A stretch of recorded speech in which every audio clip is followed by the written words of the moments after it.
আসসালামু আলাইকুম এভরিওয়ান, কি অবস্থা সবার? আশা করি সবাই ভালো আছেন। তো আমি আপনাদের এসকে শুক্র দাদা ভাই আজকে কিছু কথা বলবো যে বিষয়টা নিয়ে আলোচনা। এই সমাজে কিছু অসহায় পথ শিশু রয়েছে যাদের বাবা মা নেই, যারা কখনো বাবা মার আদর, স্নেহ, ভালোবাসা পায় না। এই সমস্ত কিছু থেকে তারা বঞ্চিত আছে। এর একমাত্র কারণ আমাদের মতো কিছু মানুষ, যে মানুষগুলো শুধু সন্তানকে জন্ম দিয়ে ছেড়ে দিয়েছে। একজন বাবা মার যে দায়িত্ব, সে দায়িত্ব থেকে তারা দূরে সরে রয়েছে। মানব সমাজে আমার দিক থেকে আমি বলি, বিষয়টা বলা ঠিক হবে কিনা জানি না আমি, তবে আমার দিক থেকে মনে হয় এ সমাজের নিকৃষ্টতম জানোয়ার হচ্ছে সেই ব্যক্তিগুলো, সেই বাবা মাগুলো, যে বাবা মাগুলো সন্তান জন্ম দেওয়ার পর বাবা এবং মার যে একটা দায়িত্ব রয়েছে সে দায়িত্ব থেকে দূরে সরে থাকে। তারা এই সমাজের নিকৃষ্টতম মানুষ, জানোয়ার। কিছু বাবা মার কারণে আজ মানব সমাজে অনেক পথ শিশু রয়েছে যারা বাবা মার ভালোবাসা থেকে বঞ্চিত। অনলাইন প্ল্যাটফর্মে ঢুকলে দেখা যায় এরকম ভিডিও। আজকে আমি একটা ভিডিও দেখে আমি অনেক আপসেট হয়েছি, যে একটা ছেলে বলতেছে যে ছেলের ভালোবাসাটা কতটুকু সহজ সরল। সে বলতেছে, বাবা মা আমার কাছে নেই, কি হয়েছে? তারা তো আমাকে জন্ম দিয়েছে, আমি তো অস্বীকার করতে পারবো না। সে ছেলেটা রেল স্টেশনে শুয়ে থাকে এবং রাস্তায় মানুষের দাঁড়ে দাঁড়ে ভিক্ষা করে, হাত পাতায় টাকা নেয়, নিয়ে নিজের কিছু খাবার সংগ্রহ করে। দেখেন, একটা ছেলেকে বঞ্চিত করছে তার বাবা মার ভালোবাসা থেকে, দূরে সরে থেকে, তারপরও ছেলেটার ভালোবাসা দেখেন। আর কিছু বাবা মা রয়েছে যারা নিজের, কথাটা একটু শুনতে খারাপ হবে, তারপরেও বলতেছি, নিজের হচ্ছে যে শারীরিক চাহিদা কারণে অনেক সময় সন্তানকে অ্যাভয়েড করে। একটা বিষয় দেখবেন যে এখন সমাজে কিছু কিছু বিষয় দেখা যায় যে স্বামী স্ত্রী উভয়ের মধ্যে কোনো এক ব্যক্তি যদি দুনিয়া থেকে চলে যায়, পরলোক গমন করে, তাহলে অল্প কিছু সময়ের মধ্যে কেন জানি দুজনের, মানে হচ্ছে যে কোনো একজন যদি পরলোক গমন করে, ছেলে বা মেয়ে, তার কেন জানি নিজের শারীরিক চাহিদা হোক বা হচ্ছে যে অন্য কিছু হোক, যে কোনো কারণে তাকে অন্য একজন মানুষের সাথে সম্পর্ক তৈরি করতেই হবে। এটা কেন ভাই? আপনি হচ্ছে যে প্রথমে সম্পর্ক তৈরি করছেন, করার পর আপনার যে সন্তান রয়েছে, ছেলে হোক বা মেয়ে হোক, তার প্রতি যে আপনার একটা দায়িত্ব রয়েছে, আপনি নিজের ফিজিক্যালি চাহিদার জন্য আপনি আপনার সন্তানকে আপনার ভালোবাসা থেকে বঞ্চিত করতেছেন। এটা কেন ভাই?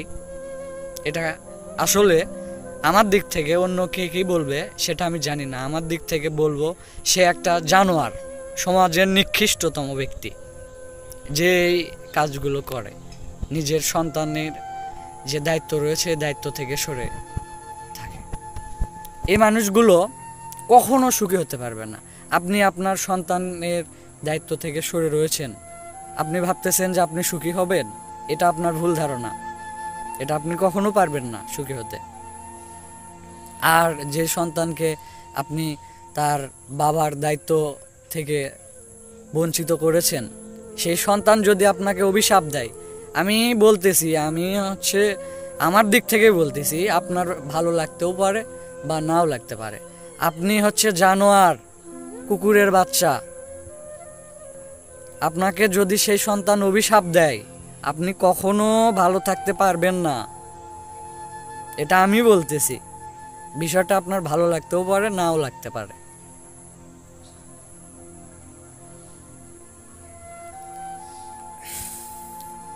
একজন মানুষ কতটা অসহায় হলে অন্য মানুষের কাছে হাত পাতায় নিজের খাবার সংগ্রহ করে। কিছু কুকুর প্রজাতির মানুষের কারণে সমাজে অনেক পথশিশু হয়েছে, যারা বাবা মার ভালোবাসা থেকে বঞ্চিত। তাই আমি এই ভিডিওর মাধ্যমে বলতে চাই যে প্রত্যেকটা বাবা মা প্রথমে সম্পর্ক তৈরি করার পর ছেলে হোক বা মেয়ে সন্তান জন্ম দিয়ে যদি আপনাদের দুজনের মধ্যে যে কোনো একজন এই পৃথিবীর মায়া ত্যাগ করে চলে যায়, আপনি কখনো আপনার ভালোবাসা থেকে সন্তানকে বঞ্চিত করবেন না। আপনি সব সময়ের জন্য বন্ধুর মতো সেই সন্তানের পাশে থাকবেন। এটা আপনার একটা দায়িত্ব, কর্তব্য। এটা যদি করেন আপনি জীবনে অনেক কিছু পাবেন। আপনি যদি দায়িত্ব অনুযায়ী সন্তানকে লালন পালন করেন, একটা সময় সেই সন্তানটা ভালো কিছু করতে পারবে। তখন আপনার একটা সুনাম হবে যে অমুকের একটা ছেলে আছে, তার হচ্ছে যে মা নেই, বাবা হয়ে মার দায়িত্ব পালন করছে, বাবার দায়িত্বও পালন করছে, সে অন্য কোনো সম্পর্ক তৈরি করে নাই। আর একজন বাবা নেই একটা ছেলের, আপনি মা হয়ে যদি বাবা মা উভয়ের দায়িত্ব পালন করেন, সে ছেলেটা যদি জীবনে প্রতিষ্ঠিত হয়, তখন আপনার সুনাম হবে, বলবে যে অমুকের ছেলেটা, তার বাবা নেই, মা হয়ে সে বাবা মা উভয়ের দায়িত্ব পালন করছে, আর ছেলেটা প্রতিষ্ঠিত, জীবনে অনেক উন্নতি করেছে।